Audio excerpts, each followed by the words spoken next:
A lot of my high school time was spent just being really depressed and trying to also pretend to be happy at the same time.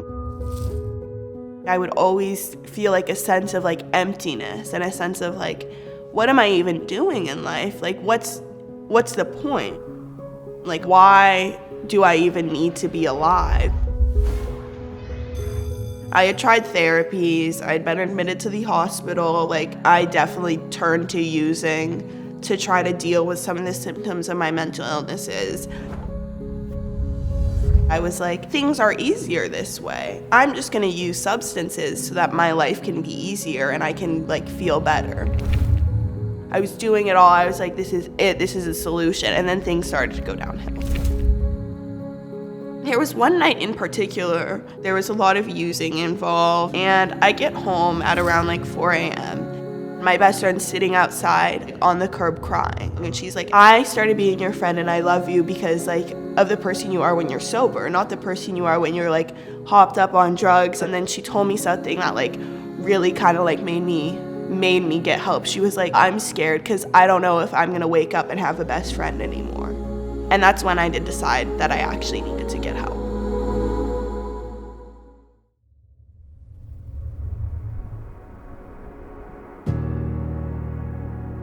When she first came to Ryther, she was having trouble reducing her use.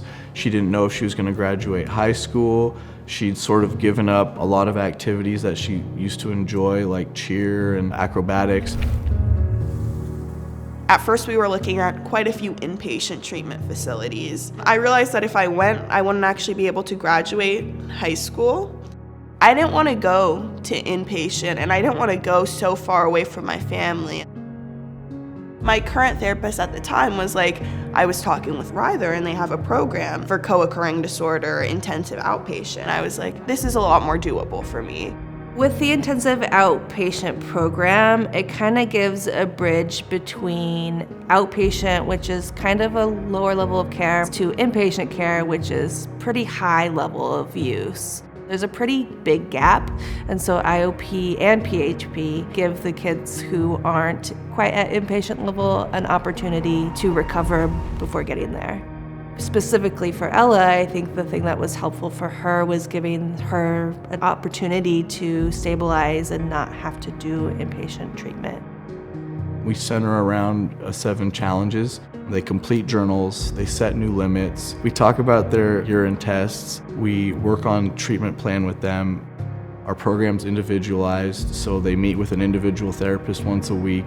They set the different goals with that therapist. They check in and see if they're meeting those goals, if those goals need to change, what are the barriers, and then we kind of just explore different strategies on how can we support you in meeting those goals. There's not a lot of people out there who will do anything and really, really care about other people's lives like that. It's just been a super big impact on my life. When she first came in, she wasn't really thrilled about setting different limits or stopping her use. But over time, we've really seen her able to be successful.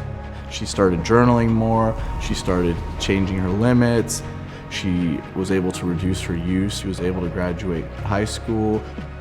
She came in sort of gloomy, sort of depressed, and you're able to kind of see the light come back on in her eyes, right? And she's able to have joy again. I'm actually really excited to go to college in the fall. I'm actually going to be studying for my nursing degree, but I am really excited to take the next step, and I'm super ready for the next step in my life.